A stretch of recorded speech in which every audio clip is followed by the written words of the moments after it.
And on to other news, the Mogale City Democratic Alliance councillor has resigned amidst the lie detector test drama.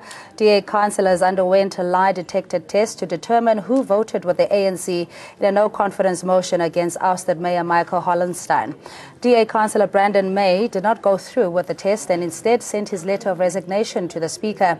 The ANC has slammed the DA's move to subject its councillors to lie detector tests. They say the DA is undermining democratic process. Mogale City still does not have a mayor, this as the DA and EFF failed to show up for a council meeting to elect one. The meeting has been adjourned to the 28th of June. We are very shocked about what we heard yesterday, that the councillors, after they would have gone through a secret ballot voting, something that the DA, particularly the coalition, have been asking for, to say that people, they must vote with their conscience and they must do the right thing. So councillors have basically done that, but now they've been subjected to something very humiliating, which is the lie detect test. So we're very shocked about that particular issue, that because it basically points to the fact that they are anti-democracy and so on. Now, for them not to come to this particular meeting, it means that it's a continuation of what they started yesterday, of being afraid of democracy by running away from their own obligation. We are disappointed as the ANC Youth League, more especially on the opposition for not attending the council sitting. Our understanding that today it was not all about electing the mayor and the executive, but it was more about also approving the budget. Our people on the ground, they are waiting to be served by our city. Now we're having a situation where the budget of the city is not even approved, where our people are going to suffer, and especially black people in our area. Joining us on the phone line is Billy Nyaku, the Democratic Alliance Soweto West Branch Secretary. Butsang Mwelwa is a political analyst. He's in studio with me. Mlondi Mkiza, ANC Youth League spokesperson, and Dennis Bloom, a COPE spokesperson. Mr. Bloom, we'll start with you. Good evening, and thanks so much for joining us. What's your reaction to the latest development introducing lie detector tests to discern who voted against the DA's motion of no confidence? Good evening, and good evening to the viewers. You see, if a political party is saying that they want another political party to vote with their conscience, then they must be truthful. Now, the DA have said that the ANC in Parliament must vote with their conscience.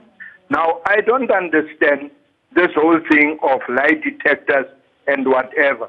If a DA, a councillor, have voted with his conscience, what is wrong with that? That is our view. It is a democracy, and we must respect that democracy. All right, please stay on the line. We're joined by Billy Nyaku, DA Soweto West Branch Secretary.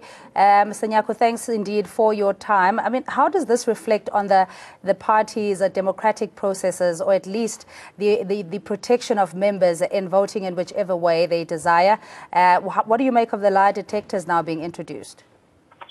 Actually, I'm so dejected to learn of lie detector testing.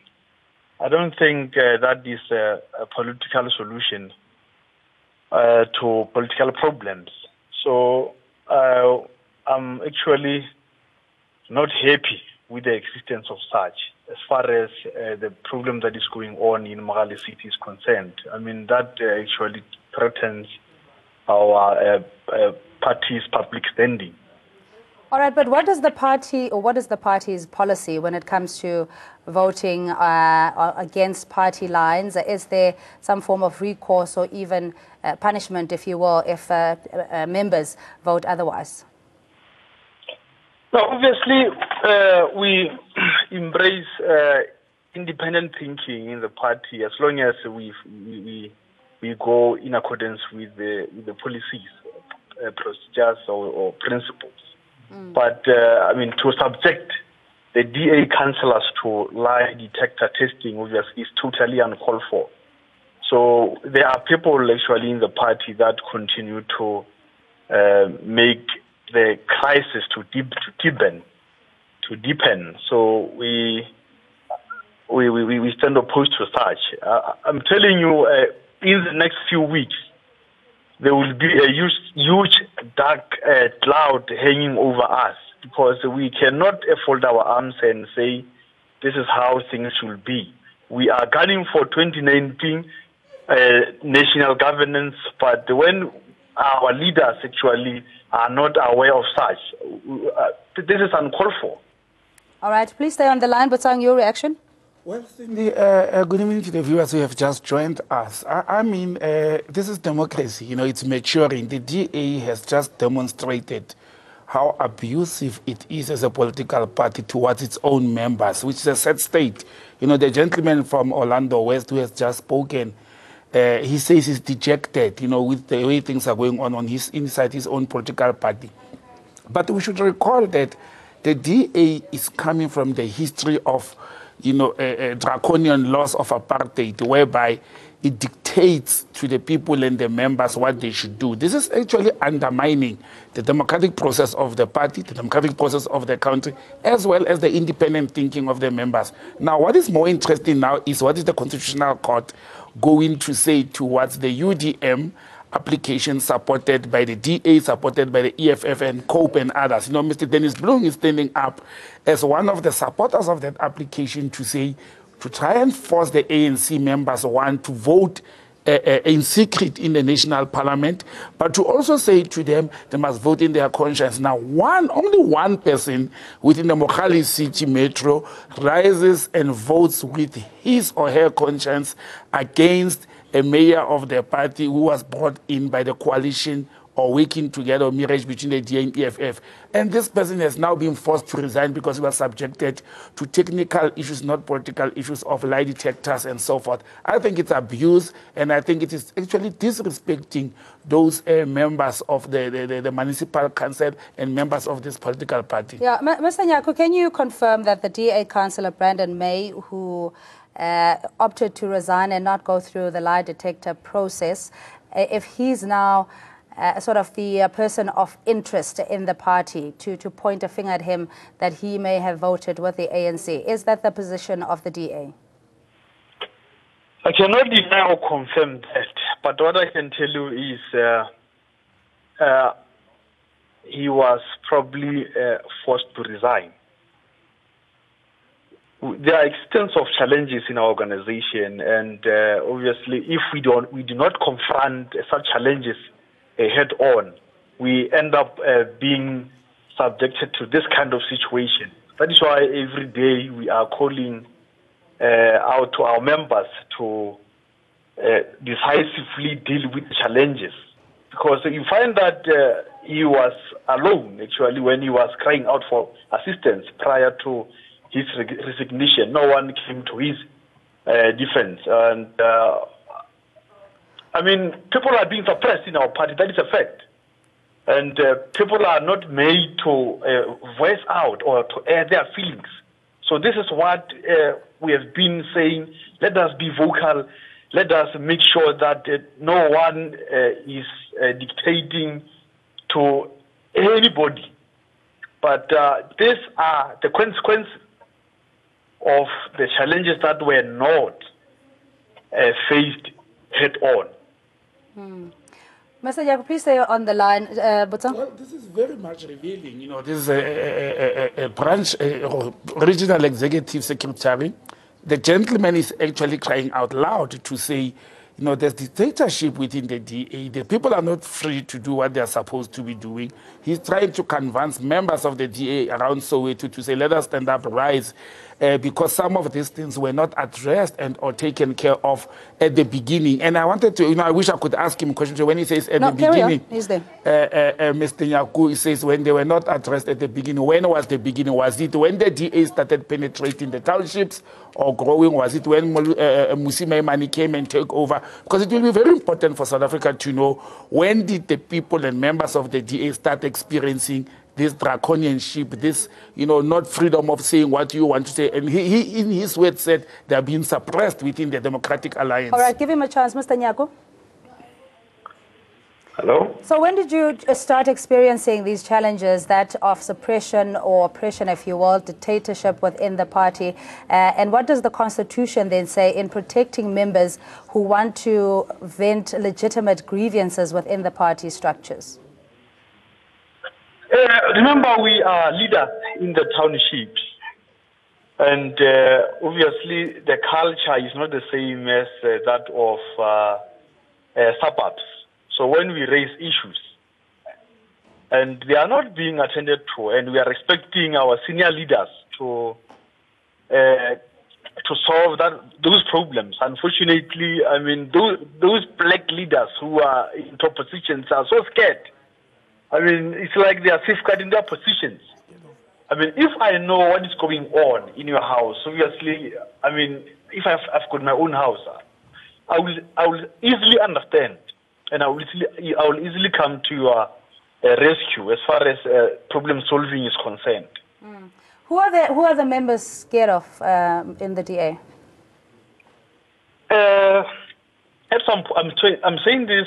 I'm going to state this in my personal capacity. You see, we've got members actually in the party who are not, who haven't come to the party to be politicians. I mean, it's like they were hunting jobs. And those people are there, we know them, but you cannot identify them. But they are safeguarding their positions.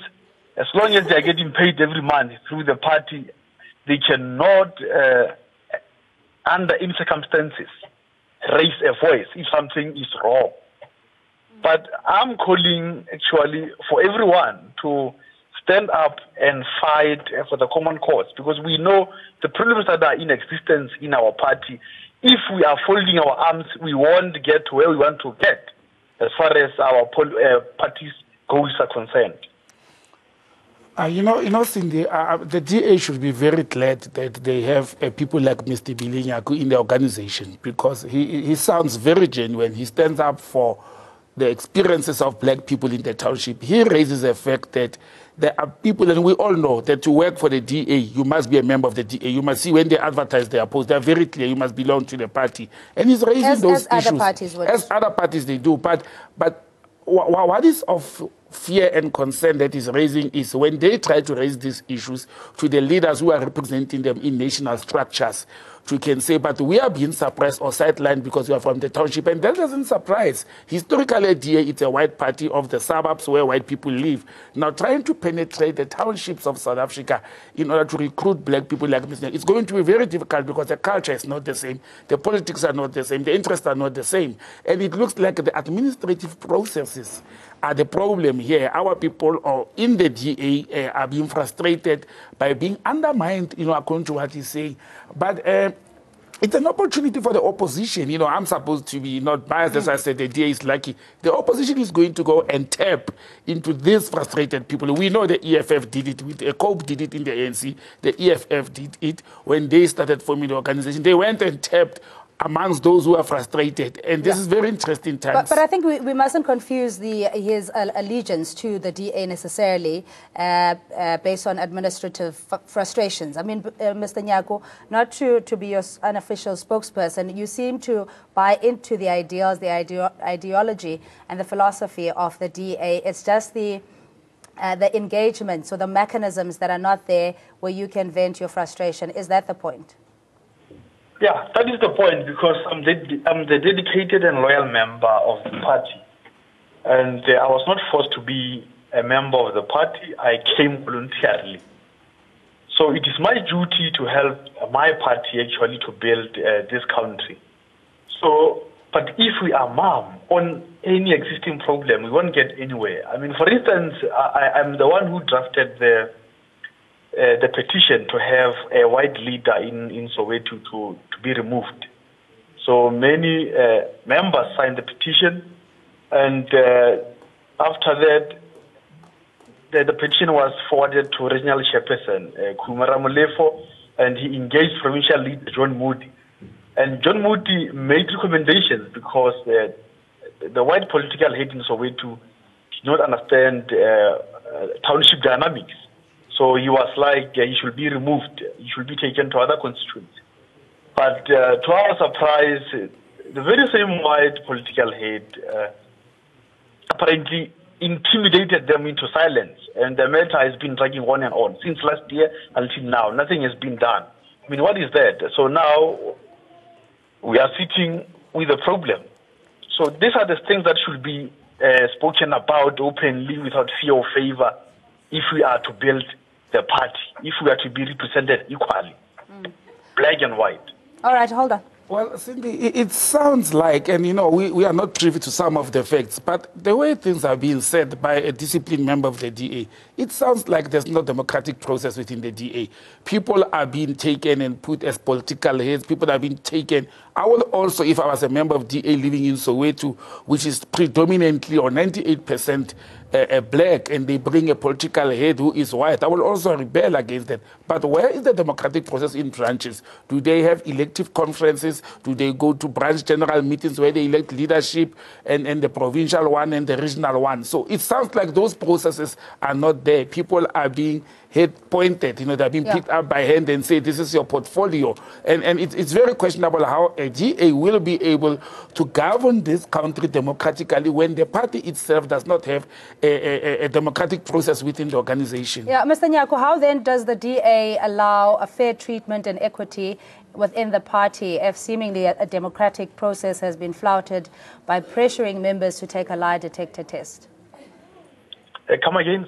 I'm saying, how do you sustain the dynamics within the DA where democratic processes were flouted, in this case in Mogale City, members having to be subjected to taking a polygraph or a lie detector test? Like I've stated a couple of minutes ago, that people are scared to say anything. So whatever that comes from the top leadership should be like that, should be treated as such. So no one will ever come against that. I mean, I can give you an example about the appointment of political heads in constituencies. I mean, provincial leadership is doing that. It should be the branches actually that facilitate such processes. Branches should elect their own candidates, councillor candidates, or political heads, stuff like that. So unfortunately, it's not done like that. So we are tired of boardroom politics where people just appoint whoever that they want to. So we need to build the party structures, and everyone should have sense of belonging to the party. All right, thanks so much, Billy Nyako. Just a very last one before you go, in that how are members protected? There's now Brandon May who's got this cloud over his head as being the potential or a suspected traitor in Mogale City. So if there isn't a system of electing members or leadership, this form of conflict or friction will always prevail. Well, clearly it will prevail. I think the gentleman from Mogale City, his career within the DA has come to an end abruptly. I think he also took a principled decision to say, I'm not going to go through a polygraphic test. You know, it's a democratic process. I did what I chose to do. But you know what he said, Cindy? The very same DA and the EFF, where they have a coalition, like in Tshwane, in Joburg, and as well as in Nelson Mandela Metro, they've been saying a beautiful language that amid all the insults from Helen Zille and other leaders of the Democratic Alliance, they will still work together for progress sake and for service delivery sake. Now we are sitting with Mogale City without the mayor. We are sitting with Mogale City whereby the DA and the EFF councillors didn't attend the meeting today where a mayor was supposed to be elected. Now what happened to their beautiful language of saying, let us do this thing for progress sake and for service delivery sake? It has collapsed. Today there was no sitting in parliament. It may be strategic that they did not attend. They may be waiting for the DA to go and appoint a replacement of the member of the municipality who resigned. That may be a strategic and a delaying tactic. But where is the question of service delivery that they always make noise and talk about? All right, well, it's something we'll watch very closely. Bosang Moilwa, political analyst, always a pleasure being with you. And Billy Nyako is a Democratic Alliance Soweto West Branch Secretary. Thanks for joining us. We had Dennis Bloom, the spokesperson of the Congress of the People. Thanks indeed for you at home for watching. We'll take a quick ad break and we'll see you shortly.